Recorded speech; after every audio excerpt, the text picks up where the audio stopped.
Bismillahirrahmanirrahim. Assalamu alaikum, my dear students. How are you all? Hoping all of you are enjoying the blessings of Holy Ramzan. Today, our lecture number 5, which is workforce planning and forecasting for human resource management. What we are going to discuss in this lecture today, that is, what is workforce planning, who owns workforce planning. Then we will discuss different steps of workforce planning. Then we will discuss what is the model for workforce planning. Then what are different techniques for workforce planning. Then we are going to discuss what is forecasting, what are different stages of the forecasting process, and what forecasting activity are categorized. Then we will discuss forecasting workforce plan, then forecasting methods, and then we will discuss environmental factors, and at the last, what are organizational factors in forecasting. After the completion of this lecture, the students will be able to explain workforce planning and forecasting. Then they will be able to elaborate different methods of forecasting and factors affecting workforce planning and forecasting.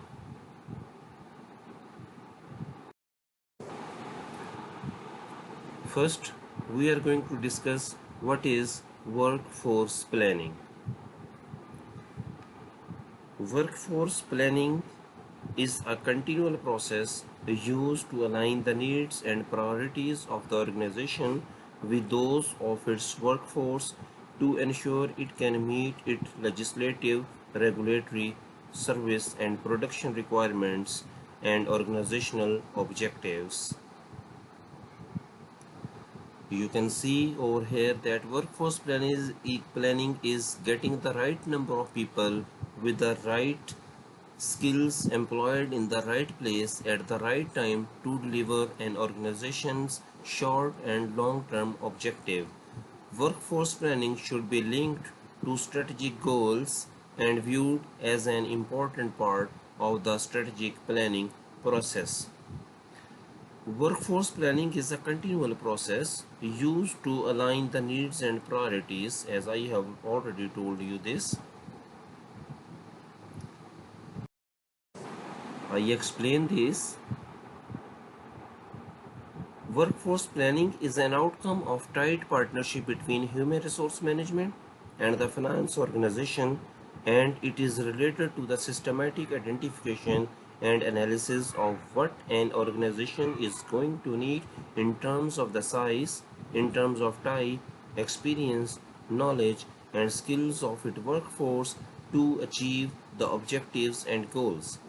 It is a process used to generate business intelligence to inform the organization of the current, transition, and future impact of external and internal environment on the organization, as well as a key input into the budgeting process. Then again we have some definitions. Business process. What is workforce planning? It is business process for ensuring an organization that has access to talent to ensure future success. What is access? Access to talent includes considering all access sources. Talents, for example, what are talents? Talents may be the skills, may be the knowledge, may be the predisposition and ability to undertake required activities, including decision making. Here you can see different steps in workforce planning. In step 1 there is supply analysis. In step 2 there is demand analysis. In step 3 there is gap analysis, and in step 4 there is strategy development. First step is supply analysis. It includes staffing levels, it includes workforce skills, it includes workforce demographics, and at last, the supply analysis includes employment trends. If we proceed to the step 2 is demand analysis. It consists of workforce skills needed.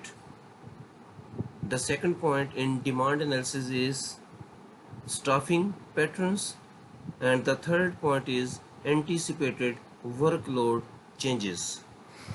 If we move to the third step, that is gap analysis, the gap analysis has compare supply analysis with demand analysis, determine future gaps or shortages and surpluses, what are the shortcomings, what are the extra things. Then gap analysis includes identifying future changes in workforce demographics, then identification of areas in which management action will be needed. Then we move to the fourth step. The fourth step is strategy development. In this step, there is planning, there is recruiting, there is succession, there is employee development, and at last it consists of retaining and organizational change. You can see different steps over here.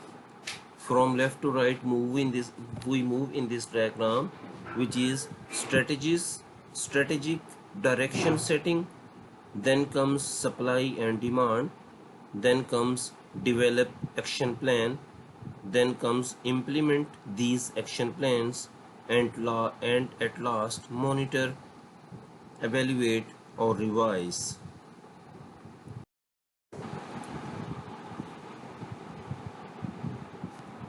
There are different techniques in workforce planning.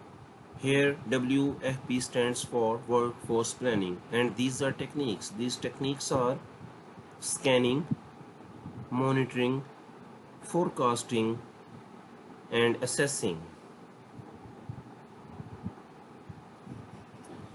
It is important for human resource departments to understand the proper techniques they can use to ensure the business is operating in the best way possible. When human resource managers use every technique available to them to achieve the goals and objective of the business, then the company and employees succeed. When it comes to human resources department, it is necessary to keep detailed plans to assist management. Keeping detailed plans assist in recruiting, training, retention, compensation, and benefits. Planning is also the most effective way to stay aligned with corporate goals and objectives.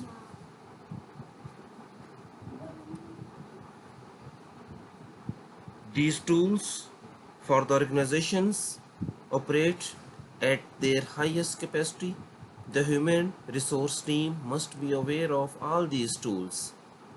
Some of these tools are, I have already told you, that scanning, monitoring, forecasting, and assessing.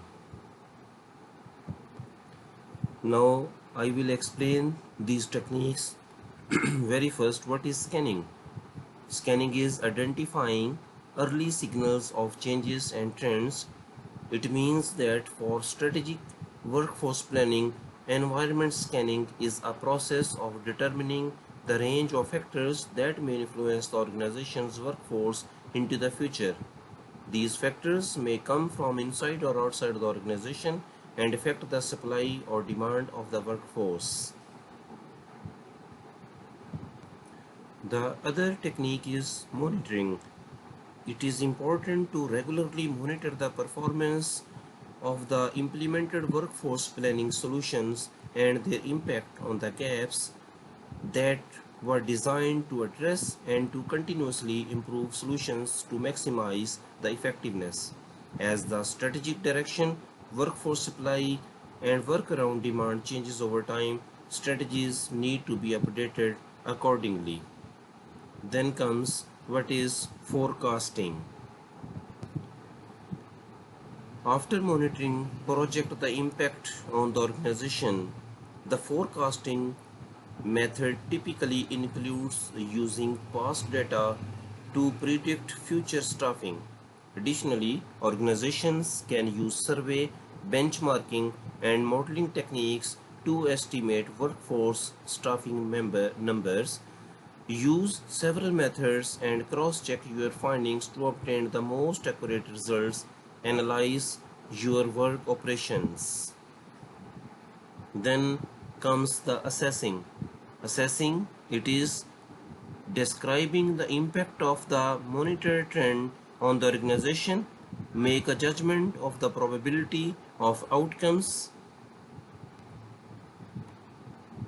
The workforce planning model helps the human resource teams to examine the gaps in their present workforce. It also helps to determine human resource needs for the future purposes. If we determine overall onboarding goals, then analyze the current workplace profile, then develop an action plan, then implement that action plan, and then monitor. Now we move to the next topic, that is what is forecasting. Human resource forecasting involves projecting labor needs and the effects they will have on a business. And human resource department forecast both short and long-term staffing needs based on projected sales, office growth, attrition, and other factors that affect a company's need for labor. If we see the meaning of forecasting, it is to predict or to estimate. For example, rain is forecast in our country, Pakistan. Forecasting is the process of making predictions of the future based on past and present data, and most commonly by analysis of trends. A commonplace example might be estimation of some variable of interest at some specified future data. Prediction is similar but more general term. What is forecasting? We move to the next slide. In addition to forecasting the number and type of workers you will need, human resource planning includes analyzing the various cost and administrative work that go along with adding workers or downsizing. Now we come up to 5 stages of the forecasting process. These 5 stages are identifying goals, identify demands, assess internal supply, determine demand, and develop strategies. Now I would like to explain every stage one by one. Number one, identify goals. Goals are what you would like to have happen. Goals should be linked to forecast and plans, but this does not always occur. Too often goals are set without any plan for how to achieve them and no forecast for whether they are realistic or not. Forecast should be an integral part of the decision making activities of management, as it can play an important role in many areas of the company. Modern organizations require short-term, medium-term, and long-term forecasts depending on the specific applications. So, the goals should be identified according to the needs of the society. Then the second point is identify demands. As a time when business in virtually every industry are facing increasing demands rapidly according to market conditions, sophisticated demand forecasting models are more important. But what is demand in forecasting? It is very simple. It refers to making estimations about future customer demand using historical data and other information. Proper demand forecasting gives business valuable information about their potential in their current market and other markets so that managers can make informed decisions about pricing, business growth strategies, and market potentials. Without demands in the forecasting, business risk making poor decisions about their products and target markets, and all in and ill-informed decisions can have far-reaching negative effects. The third stage of the forecasting process is assess internal supply. Human resource supply forecasting is the process of estimating availability of human resource followed after demand for testing of human resources. For forecasting supply of human resources, we need to consider internal and external supply. Internal supply of human resources available by way of transfers, promotions, retired employees, and recall of laid off employees, etc. Source of external supply of human resources, availability of labor force in the market, and new recruitment. External supply of human resource depends upon some factors. These factors may be supply and demand of the job, literacy rate of nation, rate of population, industry and expected growth rate, technological development, compensation system based on education, experience, skills, and age, etc. Then the fourth stage of forecasting process is determine demand. Once a company has forecast the demand for labor, it needs an indication of the firm's labor supply. Determining the internal labor supply calls for a detailed analysis of how many people are currently in various job categories. Demand forecasting helps in determining the number and types of personnel or human resources required in future. The next step in human resource planning is forecasting supply of human resources. The purpose of supply forecasting is to determine the size and quality of the present and potential human resources available from within and outside the organization to meet the future demand of human resources. Supply forecast is the estimate of the number and kind of potential personnel that could be available to the organization. Now we go to the last stage of the forecasting process, and that is how to develop strategies. Organizations use strategic forecasting to support decisions about their future business and marketing strategy. Strategic forecasting uses historical data on sales of product or service and makes predictions about the trend of future sales to create an estimate of the future demand. That demand estimate provides the basis for developing strategies for other resources such as employee levels, manufacturing capacity, product development, and marketing budgets. The forecast helps the organization to align its business with future demands. It can then make informed decisions on whether to expand or rationalize the business. These were the 5 stages of the forecasting process. Now we move to the next slide. Forecasting activity categories. These are transactional based forecasting, event based forecasting, and process based forecasting. Here, transactional based forecasting focus on tracking internal change by the organization's managers. Now comes to event based forecasting is concerned with changes in external environment, and process based forecasting is focused on the flow or sequencing of several work activities.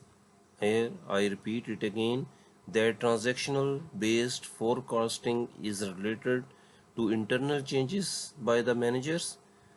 Event-based forecasting is related to the external environment, and process-based forecasting relates to the work activities in any organization. Now we move to forecasting workforce plan. Forecasting your workforce plan, that is, in small organization, the plan can be strategical and reactive. Numbers are small and manageable. While in mid-size organizations, same as above, but are also able to monitor movers and levers. Means can plan strategically and reactivate. Numbers are small and manageable, but they are also able to monitor movers and levers. Now come up to large organizations. Challenges are more reactive to business change, bids or contract wins or losses. Now, what are the methods of forecasting? There are different methods of forecasting. The first one is trend analysis, a quantitative approach to forecast future personnel needs based on extrapolating information from historical changes. The second method is Delphi technique. Forecast and judgments of a group of experts are solicited and summarized to determine the future of the employment. The third method of forecasting process is impact analysis. Trends are analyzed by a panel of experts who then predict the probability of future events. And the fourth method in the forecasting process is scenario planning, creating future scenarios that differ radically from those created by extrapolation of present trends. What are different environmental factors that affect the forecasting process? There are so many factors which affect the forecasting process. Some of these factors are: number 1, economic situation; number 2, labor markets and unions; number 3, government laws and regulations; number 4, industry and product life cycles; number 5, technological changes; number 6, competitor labor usage; number 7, global market for skilled labor; and the last one is demographic changes.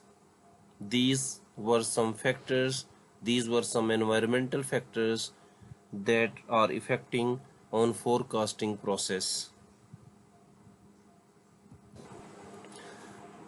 What are the organizational factors that affect the forecasting process?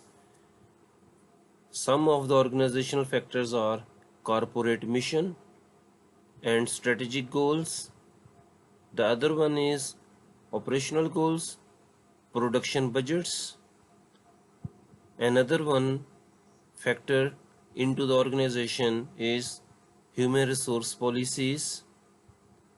Then the next one is organizational structure and restructuring. The other one is workers' KSAs, competencies, expectations. And the next one is HRM's level of development, human resource management's level of development. The next one is organizational culture, climate, job satisfaction and communications. And another one is job analysis. These were some factors within the organization, means organizational factors that cause the process of forecasting.